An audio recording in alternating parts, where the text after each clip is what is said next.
Mapriso ka. Barangay. Sabi natin sa barangay.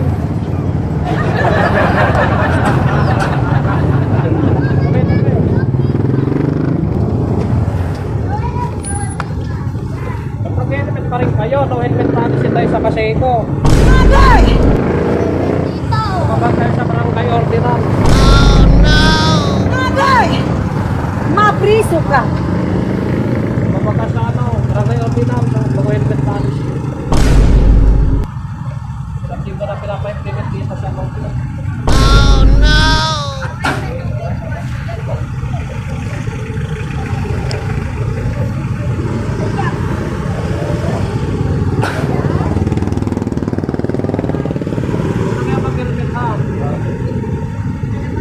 Sana mas pasok sa Paseco, basta kayong mag-helmet. Bawal po ba, sir? Wala mo nakita. Bumigyan lang po kasi akin. Kakalabas ko lang din, sir. Ano mo?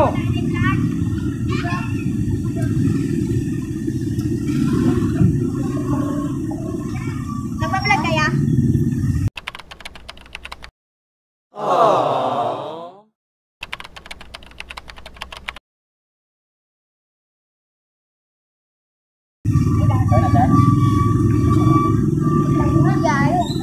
Ano?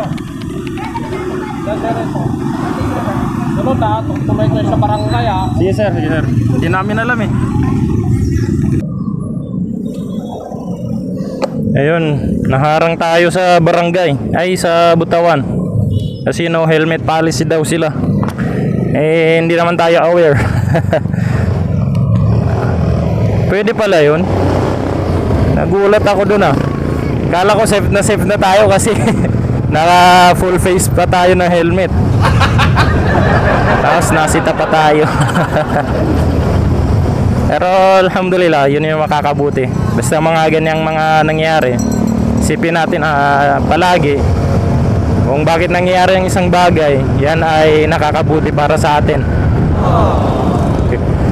Ganun ang mindset ng isang Muslim. Alhamdulillah.